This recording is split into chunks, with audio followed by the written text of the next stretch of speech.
अगर आपकी छत सिक्योर नहीं है तो आप ट्रबल में पड़ सकते हैं। पंजाब एक और स्टॉर्म साइकिल के लिए तैयार है। आज से 31 मई तक पंजाब में हैवी रेन और थंडर स्टॉर्म्स का इम्कान है।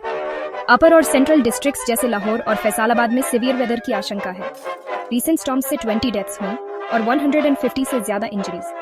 80% स्ट्रक्चरल कोलैप्सेस गलत तरीके से इंस्टॉल किए गए सोलर पैनल्स की वजह से हुए। सेफ रहें, अपने होम्स को सिक्योर करें और लूज स्ट्रक्चर्स से बचें। हेल्प के लिए पीडीएमए हेल्पलाइंस पर कॉन्टैक्ट करें। इन्फॉर्म्ड रहें और सेफ रहें। पंजाब।